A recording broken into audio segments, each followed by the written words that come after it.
이런 것도 못하냐? 멍청한 것! 윤명호는 60대에 은퇴한 중앙지검 검사로 강직한 성격과 날카로운 통찰력을 지녔지만 경계선 지능을 가진 딸 소영이를 향한 무한한 애정이 있습니다. 아내가 소영이가 5살 때 가출한 후 그는 검사 일을 하며 홀로 딸을 키워왔습니다. 최근 소영이와 연락이 끊기자 깊은 불안을 느끼며 대전으로 향합니다. 소영이는 28세지만 여전히 10대 소녀의 순수함을 간직한 여성입니다. 작은 체구에 말을 더듬고 복잡한 상황 이해에 어려움을 겪지만 뛰어난 공감 능력과 따뜻한 마음을 가졌습니다. 결혼 후 시어머니와 남편의 학대 속에서 자존감을 잃어가며 나는 정말 바보인 걸까?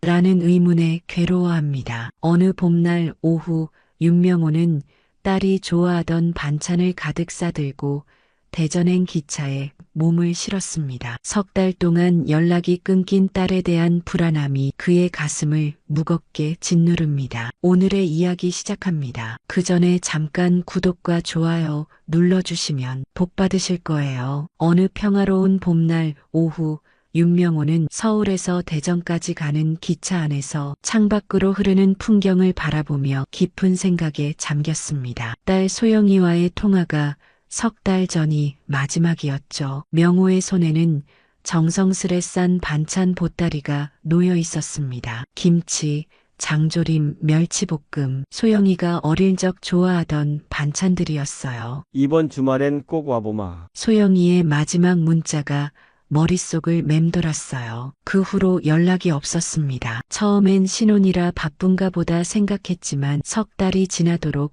소식이 없자 불안함이 커져만 갔어요. 대전역에 도착한 명호는 택시를 타고 소영이의 집으로 향했어요. 소영이가 결혼한 지 1년, 명호가 전세금을 모두 대주고 사위 가족에게는 그저 평범한 공무원이라고만 알려뒀던 시간이었습니다. 아파트 앞에 도착한 명호의 발걸음은 가벼웠어요. 하지만 10층 엘리베이터에서 내려 소영이네 현관문 앞에 다다랐을 때 안에서 들려오는 소리에 그만 걸음을 멈췄죠. 이런 것도 못하냐? 멍청한 것!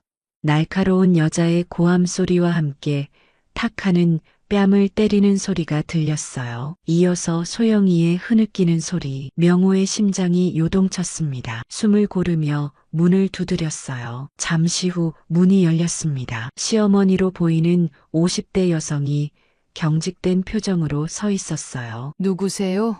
소영이 아버지입니다. 윤명호고요. 시어머니의 얼굴이 순간 굳었다가 억지 미소를 지었어요. 아이고, 장인어른 갑자기 오시다니. 소영이 지금 청소하는 중인데. 명호는 말없이 안으로 들어섰습니다. 거실 한켠에서 소영이가 무릎을 꿇은 채 고개를 숙이고 있었어요. 오른쪽 뺨이 붉게 부어 있었죠. 소영아, 소영이가 고개를 들었을 때 그 눈에 담긴 두려움과 공포가 명호의 가슴을 찢었습니다. 소영이의 얼굴은 햇볕에 그을린 듯 어둡고 눈가에는 피로가 가득했어요. 아버지, 소영이의 목소리가 떨렸습니다. 시어머니가 급하게 끼어들었어요. 장인어른, 오해하지 마세요. 소영이가 요즘 정신이 없어서 가르치는 중이었어요. 저희도 다 소영이 잘 되라고. 명호는 시어머니의 말을 끊고 소영이에게 다가갔습니다. 일어나자 짐 챙겨. 네, 장인어른, 이러시면 안 됩니다. 소영이는 이제 우리 집 사람이고. 명호의 눈빛이 차갑게 변했어요. 이 집은 제가 내 딸 소영이에게 사준 집입니다. 소영이를 지킬 권리도 책임도 나에게 있습니다. 소영이가 짐을 챙기는 동안 거실의 공기는 얼어붙었습니다. 시어머니 박정희는 명호의 결단에 당황한 기색이 역력했어요. 윤 선생님, 이건 가족 간의 작은 다툼일 뿐입니다. 소영이도 실수가 많아서. 명호는 차분히 대답했어요. 실수가 있다고 사람을 때리나요? 제 딸의 얼굴에 손찌검을 한 이유가 뭐죠? 박정희의 얼굴이 일그러졌습니다. 소영이가 커피를 쏟았어요. 중요한 손님이 오는데 옷에 다 묻혔단 말이에요. 누구라도 화가 나지 않겠어요?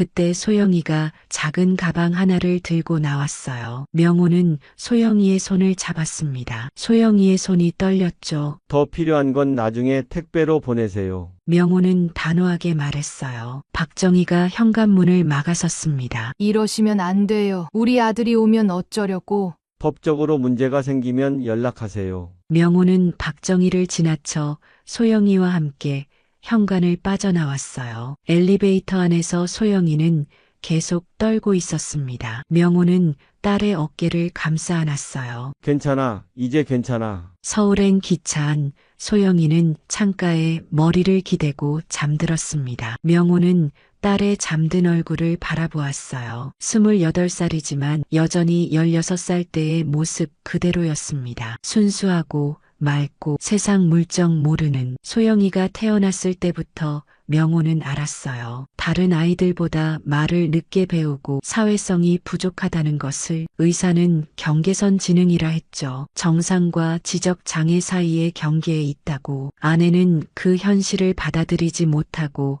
소영이가 5살 때 가출했습니다. 그 후로 명호는 검사 일을 하며 홀로 소영이를 키웠어요. 서울 자택에 도착했을 때는 이미 저녁이었습니다. 소영이는 어색하게 거실을 둘러보았어요. 많이 변했네요, 아버지 집. 내가 시집간 후에 조금 손 봤어. 내 방은 그대로야. 소영이는 조심스럽게 자신의 방으로 향했습니다. 17살 때까지 쓰던 방이었어요. 명호는 부엌으로 가서 라면을 끓였습니다. 소영이가 좋아하던 김치 라면이었죠. 식탁에 앉은 소영이는 라면을 먹으며 가끔씩 명호를 쳐다보았어요. 망설이는 기색이 역력했습니다. 아버지 제가 바보라서 그런가요? 명호의 손이 멈췄어요. 왜 그런 소리를 해? 시어머니가 그랬어요. 제가 바보라서 집안 망신시킨다고. 소영이의 목소리가 떨렸습니다. 명호는 숟가락을 내려놓았어요. 소영아, 넌 바보가 아니야. 그저 다른 사람들보다 세상을 다르게 바라볼 뿐이야. 그게 잘못된 건 아니란다. 소영이의 눈에 눈물이 고였습니다. 저는 왜 사람들이 하는 말을 잘 이해 못하죠? 시어머니가 말하는 건 다 이중적인 의미가 있어요. 말은 칭찬하는데 표정은 화가 나 있고 저는 그런 거 잘 모르겠어요. 명호는 소영이의 손을 잡았어요. 그건 내 잘못이 아니야. 소영이는 고개를 숙였습니다. 남편도 처음엔 다 이해해준다고 했는데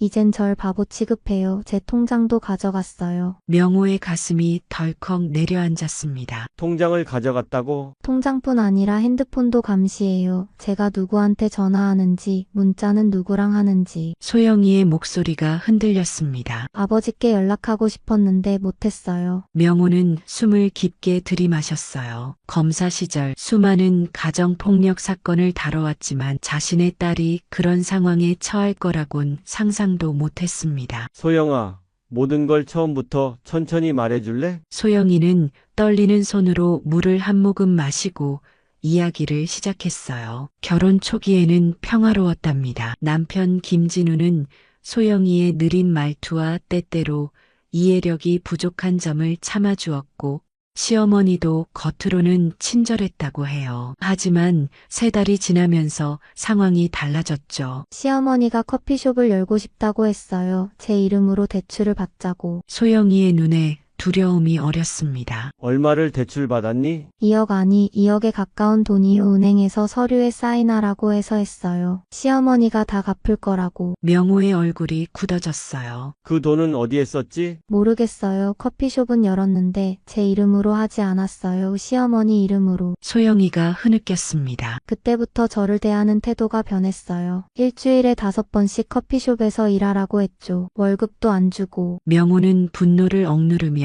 침착하게 물었어요. 남편은 이 상황을 알고 있니? 소영이가 고개를 끄덕였습니다. 알지만 시어머니 말만 들어요. 엄마가 다 너 잘 되라고 그러는 거다. 네가 노력해야 한다고만 해요. 명호는 소영이의 팔을 살펴보았어요. 소매를 걷자 멍 자국이 드러났습니다. 명호의 심장이 쿵 내려앉았죠. 이건 어떻게 된 거니? 소영이가 고개를 숙였어요. 실수로 커피를 쏟았을 때 명호는 더 이상 듣지 않고 일어났습니다. 서재로 향해 오래된 서류 상자를 꺼냈어요. 그 안에는 검사 시절 사용하던 수사 노트와 법전이 있었죠. 수첩을 펼치고 메모를 시작했습니다. 경제적 착취, 신체적 학대, 감금. 이튿날 명호는 일찍 일어나 법원에 전화했어요. 오랜 지인인 판사에게 조언을 구했죠. 소영이는 아직 깊이 잠들어 있었습니다. 전날 밤 소영이는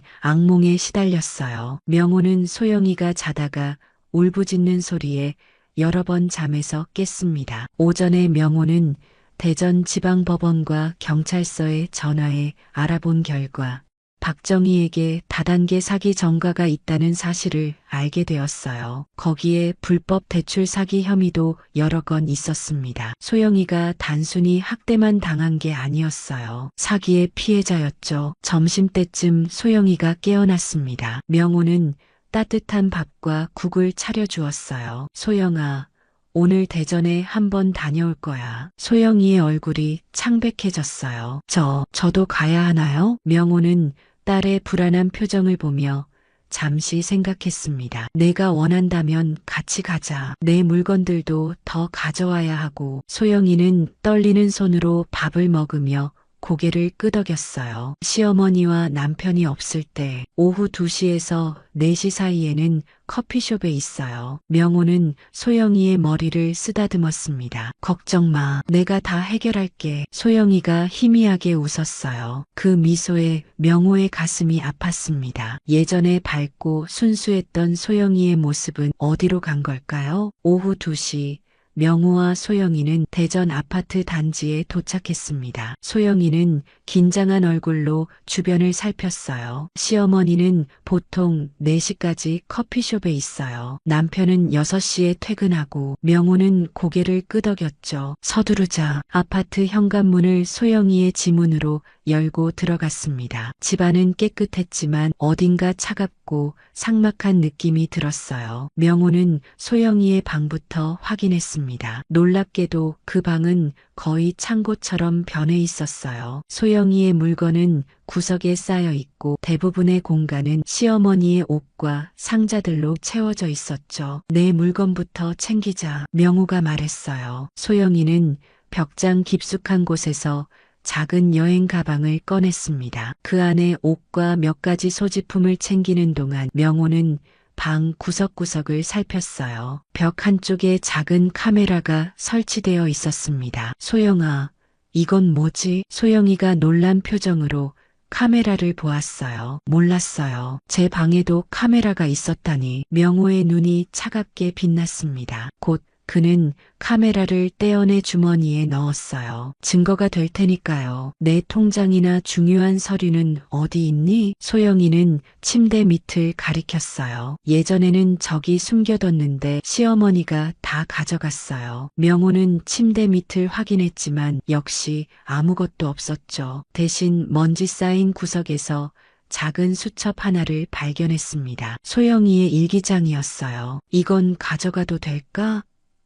명호가 물었습니다. 소영이가 고개를 끄덕였어요. 제 일기장이에요. 결혼하고 2달째부터 쓰기 시작했어요. 명호는 일기장을 펼쳐보았습니다. 날짜별로 기록된 내용에는 소영이가 겪은 학대와 모욕적인 상황들이 상세히 적혀 있었어요. 명호의 손이 떨렸죠. 소영이가 갑자기 긴장한 표정으로 귀를 기울였어요. 차 소리가 나요. 명호도 들었습니다. 아파트 주차장에 차가 들어오는 소리였어요. 소영이의 얼굴이 창백해졌습니다. 시어머니예요. 어떡해요? 명호는 재빨리 가방을 챙겼어요. 창문으로 나가자. 다행히 소영이의 방은 2층이었고 바로 아래에는 화단이 있었습니다. 명호는 먼저 뛰어내려 소영이를 받아주었어요. 그들은 화단 사이로 몸을 숨겨 주차장으로 향했죠. 시어머니 박정희가 다른 여성과 함께 차에서 내리는 모습이 보였습니다. 그들은 웃으며 이야기하고 있었어요. 이번에도 성공이야. 또 한 명 걸렸어. 박정희의 목소리가 바람에 실려 들려왔습니다. 명호는 그 말의 의미를 직감적으로 이해했어요. 다른 피해자가 있는 거죠. 주차장을 빠져나와 버스 정류장까지 뛴 명호와 소영이는 간신히 버스에 올라탔습니다. 소영이는 온몸을 떨고 있었어요. 괜찮아, 소영아. 이제 괜찮아. 하지만 소영이는 갑자기 구역질을 했어요. 명호는 급히 휴지를 꺼내 소영이의 입을 닦아주었습니다. 소영이의 눈에는 공포가 가득했죠. 죄송해요, 아버지. 너무 무서워서. 명호는 소영이를 꼭 안아주었어요. 미안하다. 내가 진작 알았어야 했는데. 버스 안에서 명호는 소영이의 일기장을 더 자세히 살펴보았습니다. 그 안에는 박정희가 소영이에게 정신적, 신체적 학대를 한 사실뿐만 아니라 다른 피해자들의 이름도 적혀 있었어요. 모두 경계선 지능이나 지적 장애가 있는 여성들이었죠. 소영아, 이 사람들은 누구니? 명호가 물었어요. 소영이는 떨리는 목소리로 대답했습니다. 시어머니 사업에서 만난 언니들이에요. 다들 저처럼 남편이랑 시어머니한테 통장 관리당하고. 명호의 눈에 결의가 서렸어요. 이건 단순한 가정폭력이 아니었습니다. 조직적인 사기였죠. 이제 끝낼 때가 됐구나. 서울로 돌아온 후 명호는 본격적인 조사에 착수했습니다. 소영이의 일기장을 바탕으로 다른 피해자들의 정보를 수집했고 몇몇은 실제로 연락이 닿기도 했어요. 모두 비슷한 상황이었습니다. 경계선 지능이나 경미한 지적 장애가 있는 여성들이 박정희의 아들과 결혼한 후 재산을 탈취당했죠. 놀라운 건 아들이 여러 명이라는 거예요. 소영이가 떨리는 목소리로 말했어요. 제 남편은 막내래요. 큰아들은 이혼했고 둘째는 지금도 다른 여자와 결혼 생활 중이고. 명호는 소영이의 이야기를 듣고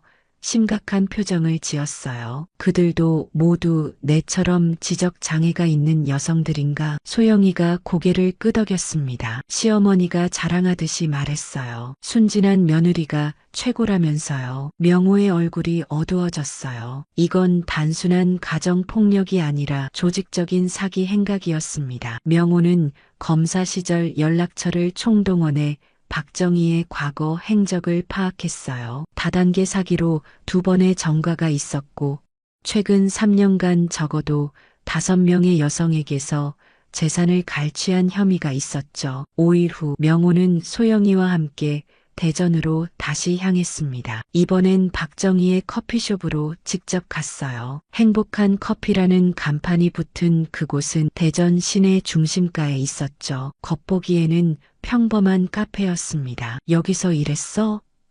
명호가 물었어요. 소영이는 고개를 끄덕였습니다. 주방에서요. 손님들 눈에 잘 안 띄는 곳에서. 명호와 소영이는 카페에 들어갔어요. 소영이는 모자를 깊게 눌러쓰고 선글라스를 착용했습니다. 안쪽에서 박정희가 다른 여성들과 대화하는 모습이 보였어요. 그들은 테이블에 앉아 서류를 보고 있었죠. 명호는 조용히 그들 옆 테이블에 앉았습니다. 박정희의 목소리가 들려왔어요. 이 사업은 정말 대박이에요. 투자금만 넣으면 몇 배로 돌려받을 수 있어요. 물론 처음에는 남편 이름으로 해야 더 안전하죠. 여성 중 한 명이 걱정스러운 표정으로 물었어요. 그래도 제 통장을 남편에게 맡겨도 될까요? 제가 관리하면 안 되나요? 박정희가 위로하듯 그 여성의 손을 잡았습니다. 여러분같이 순수한 분들은 세상 물정을 잘 모르셔서 그래요. 남편이 관리해야 안전해요. 우리 아들이 도와줄 거예요. 명호는 이 대화를 녹음하고 있었어요. 소영이는 떨리는 손으로 커피잔을 꼭 쥐고 있었습니다. 잠시 후 박정희가 소영이를 향해 시선을 돌렸어요. 처음에는 알아보지 못하다가 갑자기 표정이 굳었습니다.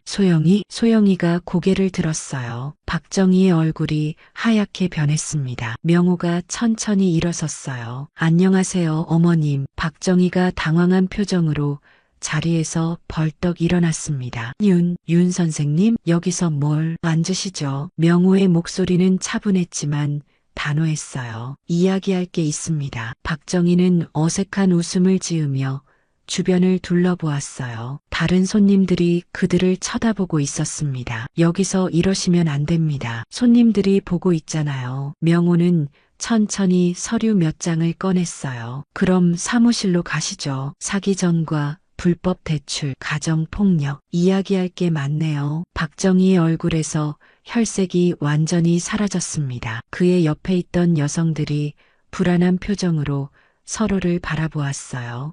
누구세요? 한 여성이 물었습니다. 명호는 차분하게 대답했어요. 저는 윤명호입니다. 전직 중앙지검 강력부 검사였고 소영이의 아버지죠. 그 말에 박정희의 다리에 힘이 풀렸습니다. 그녀는 의자에 털썩 주저앉았어요. 검사라고요? 박정희의 사무실은 카페 위층에 있었습니다. 박정희는 진땀을 흘리며 명호와 소영이를 안으로 인도했어요. 소영이는 사무실에 들어서자마자 몸을 떨기 시작했습니다. 이곳에서 많은 협박과 폭력을 당했던 기억이 떠올랐던 거죠. 아버지, 소영이가 명호의 팔을 꽉 잡았어요. 명호가 소영이의 손을 꼭 쥐어주었습니다. 괜찮아. 이젠 두려워할 필요 없어. 사무실 안은 화려하게 꾸며져 있었어요. 비싼 가구들과 명품 가방들이 즐비했죠. 벽에는 박정희가 여러 사람들과 찍은 사진이 걸려 있었습니다. 그중 몇 장에는 소영이도 있었어요. 억지로 웃는 표정이었죠. 앉으시죠. 명호가 차분하게 말했습니다. 박정희는 떨리는 손으로 명함을 꺼내려다 멈췄어요. 윤 선생님, 오해가 있으신 것 같은데. 명호는 서류 가방을 열고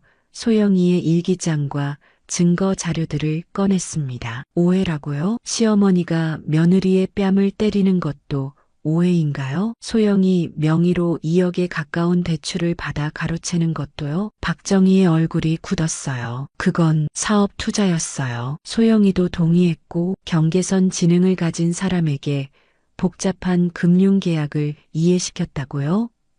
명호의 목소리가 싸늘해졌습니다. 그것도 모자라 신체적, 정신적 학대까지 법적으로 어떤 처벌을 받게 될지 아십니까? 박정희가 갑자기 무릎을 꿇었어요. 제발이요. 오해예요. 저도 소영이를 위해서 그런 건데. 명호는 냉정하게 계속했습니다. 당신뿐만 아니라 아들도 공범이에요. 소영이의 통장과 핸드폰을 압수하고 외출을 통제하고 이건 감금죄에 해당합니다. 소영이가 조용히 입을 열었어요. 시어머니가 저만 그런 게 아니에요. 다른 언니들도 모두 저처럼 돈을 빼앗겼어요. 박정희의 눈이 커졌어요. 그런 적 없어. 소영이, 내가 어떻게 그런 말을. 명호는 녹음기를 꺼냈습니다. 조금 전 카페에서 녹음한 박정희의 목소리가 흘러나왔어요. 이 사업은 정말 대박이에요. 투자금만 넣으면 몇 배로 돌려받을 수 있어요. 물론 처음에는 남편 이름으로 해야 더 안전하죠. 박정희의 얼굴이 하얗게 변했습니다. 그녀는 격렬하게 고개를 저었어요. 이건 불법 녹음이에요. 증거로 인정 안 돼요. 명호가 웃었습니다. 제가 전직 검사라는 걸 잊으셨나요? 녹음은 시작에 불과해요. 이미 다른 피해자들의 진술도 확보했고 당신의 전과 기록도 모두 조사했습니다. 다단계 사기로 2번이나 처벌받은 전력이 있으시더군요. 박정희가 갑자기 울기 시작했어요. 제발 합의하면 안 될까요? 돈은 다 돌려드릴게요. 명호는 단호하게 고개를 저었습니다. 합의는 없어요. 법의 심판을 받으세요. 그때 사무실 문이 열렸어요. 소영이의 남편 김진우가 들어왔습니다. 엄마, 무슨 일이에요? 아래 직원이 뭔가. 진우는 소영이와 명호를 보고 말을 멈췄어요. 소영이는 남편을 보자 몸을 움츠렸습니다. 진우의 표정이 굳어졌어요. 장인어른, 소영이, 무슨 일이죠? 명호가 차분하게 대답했습니다. 자네의 어머니와 자네가 내 딸에게 저지른 범죄에 대해 이야기하고 있었네. 진우가 당황한 듯 박정희를 바라보았어요. 엄마, 이게 무슨. 아들, 이 사람들 말 듣지 마. 박정희가 소리쳤어요. 내 장인이 검사였대. 우리 협박하려고 그래. 진우의 얼굴이 창백해졌습니다. 검사요? 명호는 천천히 일어섰어요. 이제 경찰이 올 거야. 모든 증거와 증언은 준비됐어. 조용히 기다리는 게 좋을 걸세. 일주일 후 박정희와 김진우는 구속되었습니다. 검찰 조사 결과 그들은 지난 5년간 최소 7명의 경계선 지능 여성들을 대상으로 비슷한 수법의 사기를 저질러 왔어요. 피해 금액은 총 10억 원에 달했죠. 명호는 전직 검사로서의 인맥을 총동원해 사건이 제대로 처리되도록 했습니다. 그의 노력 덕분에 소영이를 포함한 다른 피해자들도 용기를 내어 증언대에 섰어요. 재판은 2달 동안 진행되었습니다. 법정에서 소영이는 떨리는 목소리로 자신이 겪은 일들을 증언했어요. 박정희와 진우는 끝까지 혐의를 부인했지만 증거는 명백했죠. 피고인 박정희, 김진우에게 사기죄, 폭행죄, 감금죄, 강요죄를 적용해 각각 7년, 5년의 징역형을 선고합니다. 판사의 선고가 내려졌을 때 법정에 있던 피해자들의 가족은 안도의 한숨을 내쉬었어요. 명호는 소영이의 손을 꼭 잡아주었습니다. 하지만 법적 승리에도 불구하고 소영이의 상처는 쉽게 아물지 않았어요. 그녀는 여전히 악몽에 시달렸고 갑작스러운 소리에도 놀라 떨곤 했습니다. 아버지, 저 이상해진 것 같아요. 어느 날 밤 소영이가 명호에게 말했어요. 자꾸 무서워요. 시어머니가 다시 와서 저를 데려갈 것 같고. 명호는 소영이의 어깨를 감싸 안았습니다. 그건 트라우마야, 소영아. 시간이 걸리겠지만 반드시 나아질 거야. 명호는 변호사 개업 계획을 무기한 연기했어요. 대신 소영이의 회복에 모든 시간을 쏟았습니다. 그들은 서울 근교 양평의 조용한 마을로 이사했어요. 자연 속에서 소영이는 조금씩 안정을 찾아갔죠. 오늘은 심리 상담사 선생님이 오시는 날이에요. 소영이가 아침 식탁에서 말했습니다. 명호는 미소 지었어요. 그래, 오늘은 어떤 이야기를 나눌 거니? 제 꿈에 대해서요. 소영이의 눈이 반짝였습니다. 저도 뭔가 할 수 있는 일이 있을까요? 명호는 소영이의 머리를 쓰다듬었어요. 물론이지. 내가 하고 싶은 일이 뭐든 지원해줄게. 상담은 3달째 계속되었어요. 소영이는 천천히 자신감을 되찾아갔습니다. 어느 날 그녀는 마을 도서관에서 본 책을 들고 왔어요. 아버지, 저 이거 해보고 싶어요. 목공의 책이었습니다. 표지에는 아름다운 나무 소품들이 실려 있었어요. 목공을 배우고 싶니? 명호가 물었어요. 소영이가 수줍게 고개를 끄덕였습니다. 손으로 뭔가 만드는 게 좋을 것 같아요. 제가 느리더라도 천천히 만들 수 있잖아요. 명호의 눈시울이 뜨거워졌어요. 소영이가 다시 꿈을 꾸기 시작한 것입니다. 물론이지. 당장 알아볼게. 며칠 후 명호는 양평에 있는 목공 교실을 찾았습니다. 선생님은 소영이를 따뜻하게 맞아주었어요. 천천히 배우면 됩니다. 모두가 자기 속도가 있으니까요. 소영이는 매주 화요일과 목요일에 목공 교실에 다니기 시작했어요. 처음에는 간단한 연필꽂이부터 시작했지만 곧 작은 서랍장도 만들 수 있게 되었습니다. 아버지, 보세요. 제가 만들었어요. 소영이가 자랑스럽게 작은 나무 상자를 들어 보였어요. 명호는 감격에 겨워 소영이를 안아주었습니다. 정말 아름답구나. 소영이의 회복이 진행되는 동안 명호도 자신만의 프로젝트를 시작했어요. 그는 경계선 지능을 가진 사람들을 위한 법률 지원 단체를 만들기 위해 준비하고 있었습니다. 소영이가 겪은 일이 다시는 일어나지 않도록 하기 위해서였죠. 아버지, 저도 도울 수 있을까요?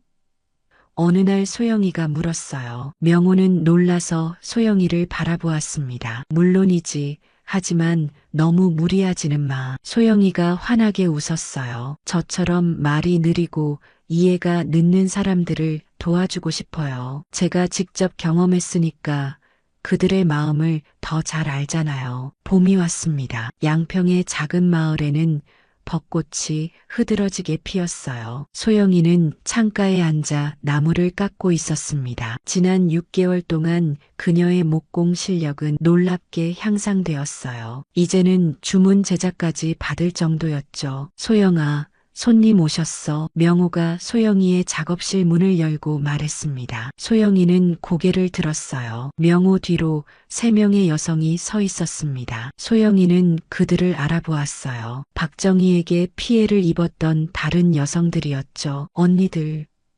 소영이가 반가운 표정으로 일어섰어요. 여성들은 미소 지으며 소영이에게 다가왔습니다. 그들 모두 경계선 지능이나 경미한 지적 장애가 있었지만 각자의 방식으로 재능을 발휘하고 있었어요. 소영이, 내가 만든 가구들 정말 아름답다. 그중 한 명인 미경이 말했어요. 소영이는 부끄러운 듯 웃었습니다. 언니들은 어떻게 지내요? 나는 베이킹 교실 다니고 있어. 현주가 자랑스럽게 말했어요. 이제 케이크도 만들 수 있어. 다른 한 명인 지영이 덧붙였습니다. 나는 원예를 배우고 있어. 식물을 키우는 게 너무 좋아. 명호는 그들의 대화를 바라보며 가슴이 뭉클했어요. 이 여성들 모두 상처를 딛고 각자의 삶을 찾아가고 있었습니다. 다들 차 한잔 할래요?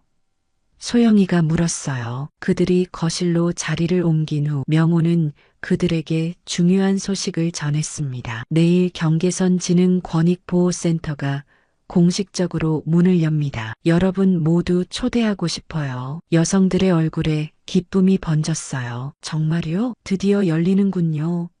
미경이 감격스러운 표정으로 말했습니다. 명호는 고개를 끄덕였어요. 처음엔 작게 시작하지만 점차 규모를 키워나갈 계획입니다. 법률 지원뿐만 아니라 직업훈련, 심리 상담도 제공할 거예요. 소영이가 자랑스러운 표정으로 아버지를 바라보았어요. 아버지가 모든 준비를 다 하셨어요. 저도 조금 도왔지만 명호는 소영이의 어깨를 감싸 안았습니다. 아니야, 소영아. 내가 있었기에 가능했던 일이야. 다음 날 경계선 지능 권익보호센터 개소식이 열렸어요. 양평 마을 사람들과 소영이처럼 상처받은 사람들이 모였습니다. 센터는 아담했지만 따뜻한 분위기였어요. 명호는 단상에 올라 간단한 인사말을 했습니다. 이 센터는 우리 딸 소영이와 그녀처럼 세상에서 어려움을 겪는 모든 이들을 위한 곳입니다. 우리는 그들의 권리를 지키고 재능을 발견하며 스스로 설 수 있도록 돕겠습니다. 소영이도 떨리는 목소리로 연단에 섰어요. 저는 말이 느리고 이해가 늦어요. 하지만 저도 꿈이 있고 할 수 있는 일이 있어요. 저처럼 느린 분들도 모두 소중한 사람이에요. 함께 서로를 도우며 살아가요. 청중들은 뜨거운 박수를 보냈어요. 소영이의 눈에 눈물이 고였습니다. 개소식이 끝난 후 소영이는 자신이 만든 작은 나무 상자들을 참석자들에게 선물로 나눠주었어요. 상자에는 각각 다른 문구가 새겨져 있었습니다. 당신은 소중해요. 함께 걸어가요. 천천히 가도 괜찮아요. 저녁, 소영이와 명호는 집으로 돌아왔습니다. 소영이는 창가에 앉아 별이 빛나는 하늘을 바라보았어요. 아버지, 행복해요. 소영이가 말했습니다. 명호는 소영이 옆에 앉았어요. 나도 행복하다, 소영아. 이제 정말 제 집이 생긴 것 같아요. 제가 있어야 할 곳, 제가 사랑받는 곳. 소영이의 목소리가 감동으로 떨렸어요. 명호는 소영이의 손을 꼭 잡았습니다. 그래, 이곳이 내 진짜 집이야. 내가 언제나 안전하고 사랑받는 곳. 소영이는 미소 지었어요. 그녀의 눈에는 이제 두려움 대신 희망이 빛나고 있었습니다. 창밖으로 보이는 별들처럼 소영이의 미래도 밝게 빛나기 시작했어요. 이제 그녀는 자신의 진짜 집, 자신의 진짜 삶을 찾았습니다. 천천히 자신만의 속도로 걸어가는 소영이의 길 위에는 더 이상 두려움이 없었어요. 오직 용기와 희망만이 함께했습니다. 그리고 그 길 위에서 소영이는 자신처럼 세상을 조금 다르게 바라보는 사람들에게 등불이 되기로 했어요. 천천히 하지만 꾸준히 그들 모두의 권리와 꿈을 지켜주는 등불로 소영이의 집은 이제 단순한 공간이 아니었습니다. 그것은 소영이가 자신의 삶을 되찾고 스스로의 가치를 발견하며 미래를 향해 나아가는 희망의 상징이 되었어요. 오늘도 귀한 시간 내어 끝까지 시청해주신 구독자 여러분 진심으로 감사드립니다. 오늘의 이야기가 마음을 울렸다면 구독과 좋아요, 댓글 부탁드립니다. 제발 한지혁을 불러줘. 죽기 전에 꼭. 새벽 5시 119 구급대원 이도현은 홍미자 할머니의 응급 상황을 접수받습니다. 위중한 상태의 할머니는 죽기 전에 꼭 한지혁 경위를 만나고 싶다고 말합니다. 파출소에서 근무 중이던 한지혁은 이 요청을 받고 병원으로 향합니다. 그는 할머니와 특별한 인연이 없었기에 의아함을 느끼지만 할머니가 건네준 낡은 봉투 속 사진은 그의 인생을 뒤흔들어 놓습니다. 40년 전 실종된 아이의 사진 속 얼굴이 어린 시절의 자신과 닮아 있었기 때문입니다. 홍미자 할머니의 집을 방문한 한지혁은 서랍장에서 더 많은 증거를 발견합니다. 1982년 실종된 정지혁이라는 4살배기 아이의 전단지, 그리고 왼쪽 가슴에 반달 모양 화상 흉터를 언급한 메모는 그가 바로 할머니의 잃어버린 아들임을 확인시켜줍니다. 이러한 발견 이후 위중했던 홍미자 할머니의 건강은 기적적으로 회복되기 시작합니다. 40년 만에 아들을 되찾은 기쁨이 그녀에게 새로운 생명력을 불어넣은 것입니다. 한지혁은 자신의 이름을 정지혁으로 개명하고 어머니와 함께 새로운 삶을 시작합니다. 오늘의 이야기 시작합니다. 그 전에 잠깐 구독과 좋아요 눌러주시면 복 받으실 거예요. 새벽 5시 강원도 평창군 진부면의 고요함을 깨트리는 전화벨 소리가 119 상황실에 울려 퍼졌습니다. 당직 근무 중이던 구급대원 이도현은 잠에서 깨어나 서둘러 전화를 받았죠. 119 구조대입니다. 전화 너머로 떨리는 목소리가 들렸어요. 빨리 와주세요. 홍미자 할머니가 쓰러지셨어요. 숨을 제대로 못 쉬는 것 같습니다. 이도현은 즉시 구급차 열쇠를 집어들었습니다. 그는 동료 구급대원을 깨우며 주소를 확인했어요. 진부면 오대산로 98번지 홍미자 할머니의 집이었죠. 구급차가 좁은 시골길을 달리는 동안 이도현의 머릿속엔 할머니의 얼굴이 떠올랐어요. 마을에서 혼자 사는 70대 후반의 노인. 가끔 마을 행사에서 본 적은 있지만 특별히 가까운 사이는 아니었습니다. 도착했어요. 구급대원들이 장비를 들고 낡은 한옥 안으로 들어갔어요. 방바닥에 쓰러진 할머니는 창백한 얼굴로 간신히 숨을 쉬고 있었죠. 이도현이 신속하게 응급처치를 시작했습니다. 할머니 괜찮으세요? 저희가 왔어요. 홍미자 할머니는 가느다란 목소리로 무언가를 말하려 했지만 숨이 차서 제대로 말을 잇지 못했어요. 이도현은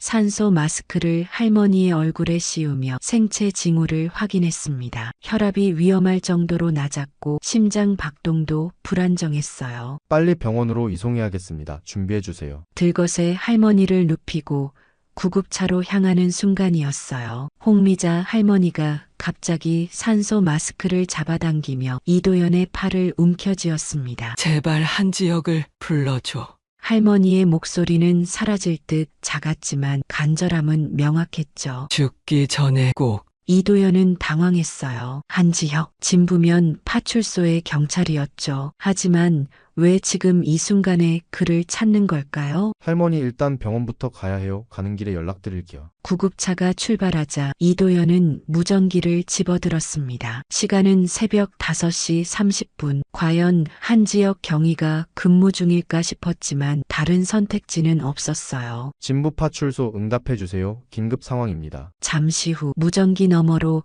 또렷한 남성의 목소리가 들려왔습니다. 진부파출소 한지혁입니다. 무슨 일이죠? 이도현은 안도의 숨을 내쉬었어요. 구급대원 이도현입니다. 지금 홍미자 할머니를 병원으로 이송 중인데 할머니께서 경위님을 찾으세요. 상태가 위중합니다. 무전기 너머로 잠시 침묵이 흘렀습니다. 한지혁은 눈살을 찌푸렸어요. 홍미자 할머니, 진부면에서 오래 산 노인이라는 것 외에는 특별한 인연이 없었습니다. 왜 자신을 찾는 걸까? 지금은 오대산 인근 산사태 현장에 있습니다. 인명 구조 작업 중이에요. 할머니와 제가 무슨 관계인지 아시나요? 모르겠습니다. 다만 할머니께서 죽기 전에 꼭 만나야 한다고 하셨어요. 한지혁은 깊은 한숨을 내쉬었습니다. 산사태 현장은 아직 수습이 덜 됐지만 이미 다른 동료들이 있었죠. 그는 결단을 내렸어요. 알겠습니다. 병원으로 가겠습니다. 평창군립병원으로 가는 거죠? 네, 맞습니다. 한지혁은 동료에게 상황을 설명하고 순찰차로 향했어요. 운전대를 잡은 그의 머릿속은 혼란스러웠습니다. 왜 홍미자 할머니가 자신을 찾는 걸까? 마을 행사에서 몇 번 마주친 정도였고 특별한 대화를 나눈 적도 없었어요. 병원으로 향하는 길, 아침 햇살이 서서히 산등성이를 물들이기 시작했습니다. 한지혁은 백미러로 떠오르는 태양을 바라보며 이상한 예감에 사로잡혔어요. 마치 오늘이 그의 인생에서 무언가가 크게 바뀌는 날이 될 것 같은 느낌이었죠. 평창군립병원에 도착하자 응급실은 이미 분주했습니다. 한지혁은 접수대에서 홍미자 할머니의 위치를 물었어요. 중환자실로 옮겨졌습니다. 간호사가 말했어요. 상태가 위중하세요. 혹시 가족분이신가요? 한지혁은 머뭇거리며 대답했습니다. 아니요, 그런 건 아닌데 할머니께서 저를 찾으셨다고 해서요. 간호사는 고개를 끄덕였어요. 잠시만 기다려주세요. 담당 의사에게 연락해 보겠습니다. 대기실에 앉은 한지혁의 눈에 이도현이 들어왔어요. 구급대원은 의사와 이야기를 나누다가 한지혁을 발견하고 다가왔죠. 오셨군요. 할머니 상태가 안 좋아요. 의식이 있을 때 이것을 건네주라고 하셨습니다. 이도현이 건넨 것은 낡은 봉투였어요. 한지혁이 봉투를 열자 그 안에는 바랜 사진 한 장이 들어 있었습니다. 5살 정도로 보이는 남자아이와 젊은 여성의 사진이었죠. 한지혁의 손이 떨렸어요. 사진 속 아이의 얼굴은 자신의 어린 시절과 너무나 닮아 있었습니다. 한지혁은 사진을 들고 있는 손이 떨리는 것을 느꼈어요. 마치 얼음물을 끼얹은 것처럼 온몸에 한기가 돌았습니다. 그때 의사가 다가왔죠. 한지혁 씨이신가요? 환자분께서 계속 찾으십니다. 상태가 위중하시니 잠시만 면회하시죠. 중환자실로 향하는 발걸음이 무거웠어요. 병상에 누운 홍미자 할머니는 산소 마스크를 쓴 채 힘겹게 숨을 쉬고 있었습니다. 한지혁이 다가가자 할머니의 눈이 천천히 열렸어요. 할머니, 저 한지혁입니다. 저를 찾으셨다고 해서 왔어요. 홍미자 할머니의 주름진 손이 천천히 올라와 한지혁의 손을 잡았습니다. 떨리는 목소리로 할머니가 말했어요. 내 아들 집에 서랍장. 더 이상 말을 잇지 못하고 할머니는 깊은 잠에 빠져들었습니다. 모니터의 심장 박동 그래프가 불안정하게 움직였어요. 면회는 여기까지입니다. 간호사가 말했어요. 할머니께서 안정을 취하셔야 해요. 병원을 나온 한지혁은 이도현을 찾았습니다. 할머니 집에 가봐야 할 것 같아요. 같이 가주실 수 있을까요? 두 사람이 홍미자 할머니의 집에 도착했을 때 아침 햇살이 마당을 가득 비추고 있었어요. 낡은 한옥이지만 정갈하게 정돈된 집이었죠. 한지혁은 주저없이 안방으로 들어갔습니다. 서랍장이라고 하셨으니 오래된 목재 서랍장이 방 한쪽에 자리하고 있었어요. 한지혁은 천천히 서랍을 열기 시작했습니다. 첫 번째 서랍에는 옷가지들이, 두 번째 서랍에는 생활용품들이 정리되어 있었죠. 세 번째 서랍을 열자 낡은 상자 하나가 눈에 들어왔어요. 상자를 꺼내 열자 그 안에서 노란색으로 변색된 종이들이 나왔습니다. 천천히 펼쳐보니 1982년 실종 아동 전단지였어요. 전단에는 4살짜리 남자아이의 흑백 사진과 함께 정지형남 4살이라고 적혀 있었죠. 한지혁의 심장이 빠르게 뛰기 시작했어요. 전단지 아래에는 낡은 신문 기사가 있었습니다. 강원도 진부면 아이 실종, 부모 애타게 찾아라는 제목의 기사였죠. 이게 무슨... 한지혁의 목소리가 떨렸어요. 서랍터 깊숙이 손을 넣자 가죽 표지의 앨범이 나왔습니다. 표지에는 우리 지역이라고 희미하게 적혀 있었어요. 떨리는 손으로 앨범을 펼치자 어린 소년의 성장 과정을 담은 사진들이 차례로 나왔죠. 이도현이 한지혁의 어깨 너머로 사진을 보며 놀란 목소리로 말했습니다. 이 아이 경희님과 닮았네요. 한지혁은 말없이 고개를 끄덕였어요. 앨범 마지막 장에는 전단지에 있던 것과 같은 사진이 붙어 있었죠. 그리고 그 옆에는 작은 메모가 있었습니다. 지혁아, 내가 어디 있든 엄마는 널 기다릴 거야. 왼쪽 가슴에 반달 모양 화상 흉터를 잊지 마. 그건 내가 우리 아들이라는 증거란다. 한지혁은 본능적으로 왼쪽 가슴에 손을 얹었어요. 그곳에는 어릴 적부터 가지고 있던 반달 모양의 흉터가 있었습니다. 한지혁의 머릿속이 혼란스러웠어요. 그는 고아원에서 자란 아이였습니다. 8살 때 진주의 한 고아원에 맡겨졌다는 기록 외에 그의 어린 시절에 대한 정보는 없었죠. 당시 기록에는 부모 불명의 아이, 왼쪽 가슴에 반달 모양의 화상 흉터가 있음이라고만 적혀 있었어요. 그럼 내가 그 아이... 한지혁의 목소리가 떨렸습니다. 이도연은 한지혁의 어깨에 조심스레 손을 올렸어요. 병원으로 돌아가 봐야 할 것 같습니다. 할머니께 물어볼 게 많을 테니까요. 두 사람이 병원에 도착했을 때 담당 의사가 심각한 표정으로 그들을 맞았습니다. 할머니 상태가 좋지 않아요. 심장 기능이 급격히 약해지고 있습니다. 한지혁은 의사에게 간청했어요. 잠시만 뵐 수 있을까요? 정말 중요한 일입니다. 의사는 잠시 망설이다 고개를 끄덕였죠. 5분만 허락하겠습니다. 그 이상은 환자에게 무리예요. 중환자실로 들어간 한지혁은 홍미자 할머니의 병상 옆에 조심스럽게 앉았습니다. 할머니의 손을 조심스레 잡았어요. 할머니, 저예요. 서랍장에서 사진첩을 찾았습니다. 홍미자 할머니의 눈이 천천히 떠졌어요. 그녀의 눈에서 눈물이 흘러내렸죠. 지혁아, 할머니의 목소리는 거의 들리지 않을 정도로 작았습니다. 드디어 찾았구나. 한지혁의 눈에서도 눈물이 흘러내렸어요. 제가 정말 할머니 아들인가요? 홍미자 할머니는 힘겹게 고개를 끄덕였습니다. 내 생일 7월 16일. 한지혁은 놀랐어요. 그의 공식 생일은 8월 1일이었지만 고아원에서는 언제나 추정 생일이라고 말했었죠. 어떻게 잃어버리신 거예요? 홍미자 할머니의 숨소리가 거칠어졌어요. 심장 모니터의 경고음이 울리기 시작했습니다. 간호사들이 급히 달려왔죠. 나가주세요. 응급 상황입니다. 한지혁은 할머니의 손을 놓지 않으려 했지만 의료진에게 밀려 병실 밖으로 나왔어요. 유리창 너머로 할머니의 모습을 바라보던 그의 얼굴에 눈물이 흘러내렸습니다. 이도현이 한지혁의 옆에 서서 말했어요. 경위님이 정말 그 아이가 맞는 것 같습니다. 실종 신고 기록을 확인해 봤어요. 1982년 7월 20일 내 살배기 정지혁이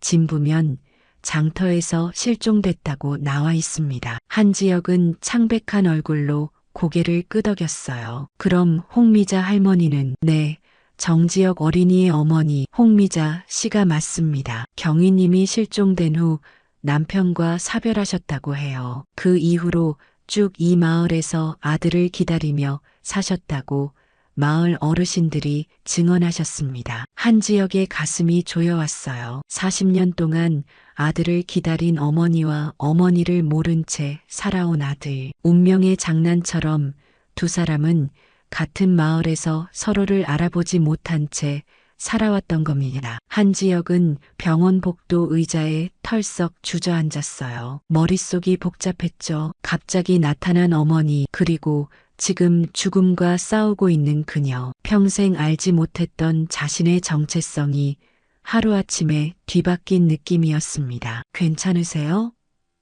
이도현이 걱정스러운 목소리로 물었어요. 한지혁은 고개를 저었습니다. 모르겠어요. 평생 부모 없이 자랐는데 갑자기 어머니가 나타나서 이제 떠나려 하고 있으니. 그때 의사가 중환자실에서 나왔어요. 그의 표정은 심각했죠. 상태가 많이 안 좋습니다. 심장 기능이 급격히 저하되고 있어요. 솔직히 말씀드리면 시간이 얼마 남지 않은 것 같습니다. 한지혁의 심장이 무겁게 가라앉았어요. 겨우 찾은 어머니가 이렇게 떠나버린다니 세상이 무너지는 것 같았습니다. 다시 들어가 볼 수 없을까요?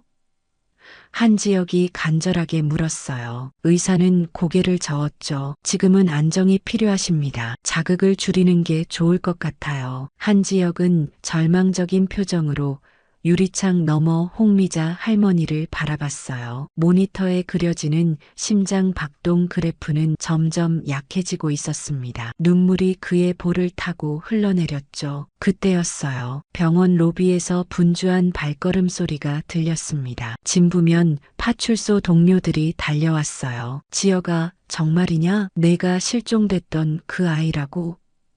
팀장이 놀란 표정으로 물었죠. 한지혁은 고개를 끄덕였어요. 아직 확실하진 않지만 모든 정황이 그렇습니다. 뉴스는 빠르게 퍼졌어요. 40년 전 실종된 아이가 돌아온다는 소식이 마을에 전해지자 진부면 주민들이 하나둘 병원으로 모여들기 시작했습니다. 특히 홍미자 할머니와 가까웠던 노인들은 눈물을 흘리며 한지혁의 손을 잡았어요. 내가 정말 지혁이구나. 내 어머니가 얼마나 너를 찾았는지 아니? 한지혁은 혼란스러웠지만 진심 어린 축하를 받았습니다. 그러나 그의 마음은 중환자실에 있는 홍미자 할머니에게 가 있었어요. 오후가 되자 의사가 다시 나타났습니다. 그의 표정은 여전히 심각했죠. 상태가 계속 악화되고 있습니다. 솔직히 밤을 넘기기 어려울 것 같아요. 한지혁은 의사의 팔을 붙잡았어요. 제발 마지막으로 한 번만 뵐 수 있게 해주세요. 평생 찾았던 아들이 돌아왔다는 걸 알게 해드리고 싶습니다. 의사는 한참을 고민하다 마침내 고개를 끄덕였어요. 5분만 허락하겠습니다. 하지만 환자에게 자극이 될 수 있으니 조심하세요. 한지혁은 떨리는 발걸음으로 다시 중환자실로 들어갔습니다. 수많은 의료 장비에 둘러싸인 홍미자 할머니는 그저 잠든 것처럼 보였어요. 한지혁은 조심스럽게 병상 옆에 무릎을 꿇고 할머니의 손을 잡았습니다. 어머니, 저예요. 지혁이에요. 돌아왔어요. 눈물이 그의 볼을 타고 떨어졌어요. 40년의 시간이 그의 목소리에 담겨 있었죠. 한지혁의 목소리가 중환자실의 정막을 깨뜨렸어요. 어머니, 오랫동안 기다리셨죠? 이제 제가 왔습니다. 홍미자 할머니의 눈꺼풀이 미세하게 떨렸지만 여전히 눈을 뜨지는 못했어요. 그러나 심장 모니터에 작은 변화가 생겼습니다. 그제까지 불규칙하던 심장 박동이 조금씩 안정을 찾기 시작한 거예요. 한지혁은 어머니의 손을 꼭 잡은 채 계속 이야기했어요. 어릴 적 기억은 없지만 제 가슴에 있는 반달 모양 흉터가 말해주네요. 제가 어머니의 아들이라고. 말을 이어가던 중 놀라운 일이 벌어졌습니다. 홍미자 할머니의 눈이 천천히 떠졌어요. 처음에는 초점이 없던 눈동자가 점차 한지혁의 얼굴에 맞춰졌죠. 지혁아, 할머니의 목소리는 가냘팠지만 그 안에는 강한 생명력이 담겨 있었어요. 정말 돌아왔구나. 문 밖에서 지켜보던 의료진도 놀랐습니다. 의사가 급히 들어와 홍미자 할머니의 상태를 확인했어요. 믿을 수 없군요. 활력 징후가 안정되고 있습니다. 한지혁은 눈물을 머금은 채 웃었어요. 어머니, 제가 어떻게 실종됐던 건가요? 홍미자 할머니는 힘겹게 숨을 들이마시며 말했습니다. 진부장터 손을 놓친 사이에 누군가 널 데려갔어. 그 뒤로 40년을 널 찾아다녔단다. 의사가 경고했어요. 더 이상의 대화는 환자에게 무리예요. 지금은 휴식이 필요합니다. 한지혁은 고개를 끄덕이며 일어섰지만 홍미자 할머니가 그의 손을 놓지 않았습니다. 가지마. 또 잃을까봐. 걱정 마세요. 이제 어디 안 가요. 한지혁이 미소 지으며 대답했어요. 옆에서 지켜볼게요. 의사의 허락으로 한지혁은 중환자실 한쪽에 의자를 놓고 어머니 곁을 지켰습니다. 신기하게도 시간이 지날수록 홍미자 할머니의 상태는 호전되었어요. 의학적으로 설명할 수 없는 회복이었죠. 저녁이 되자 의사가 놀란 표정으로 한지혁을 찾아왔습니다. 믿기 어렵지만 할머니의 상태가 많이 좋아졌어요. 심장 기능이 안정되고 있습니다. 어떻게 된 일인가요? 한지혁이 물었어요. 의사는 고개를 저었습니다. 의학적으로 설명하기 어렵네요. 사실 오늘 밤을 넘기기 어렵다고 생각했거든요. 하지만 지금은 마치 살아야 할 이유를 찾은 것처럼 회복하고 계세요. 문득 한지혁의 머릿속에 오래된 말이 떠올랐어요. 사랑은 약보다 강하다. 어린 시절 고아원 수녀님이 자주 하시던 말이었죠. 이제야 그 말의 의미를 진정으로 이해할 수 있었습니다. 밤이 깊어갈수록 홍미자 할머니의 상태는 계속 호전되었어요. 한지혁이 옆에 있는 한 그녀의 생명력은 마치 샘물처럼 솟아오르는 것 같았습니다. 다음 날 아침 홍미자 할머니는 일반 병실로 옮겨질 정도로 상태가 좋아졌어요. 의료진은 이를 의학적 기적이라고 불렀습니다. 홍미자 할머니의 회복 속도는 그 나이대의 환자로서는 믿기 어려울 정도였어요. 한지혁은 병실에 앉아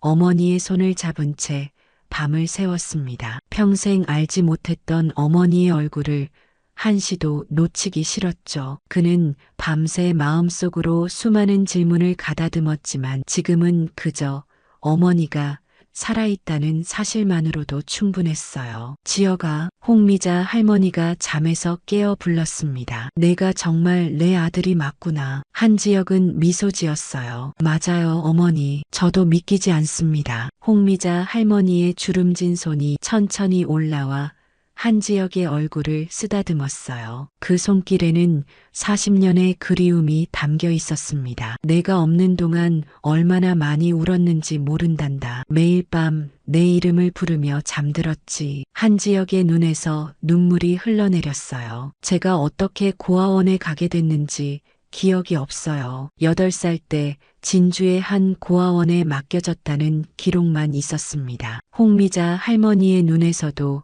눈물이 흘러내렸죠. 그 긴 세월 동안 얼마나 외로웠을까. 엄마가 미안하구나. 두 사람은 서로를 바라보며 말없이 눈물을 흘렸어요. 그것은 슬픔의 눈물이기도 했지만 동시에 재회의 기쁨을 담은 눈물이기도 했죠. 나흘 후 홍미자 할머니는 퇴원할 수 있을 정도로 건강을 회복했어요. 담당 의사는 이를 의학적으로 설명할 수 없는 회복이라고 표현했죠. 한지혁은 휴가를 내고 어머니의 집에서 지내기 시작했습니다. 어머니, 제가 개명 신청을 했어요. 아침 식사를 준비하던 홍미자 할머니가 놀란 표정으로 돌아봤어요. 개명? 한지혁은 고개를 끄덕였습니다. 네, 이제 제 이름은 정지혁입니다. 어머니의 아들로 돌아갑니다. 홍미자 할머니의 눈에서 눈물이 흘러내렸어요. 그녀는 말없이 아들을 꼭 안았습니다. 그 포옹 속에는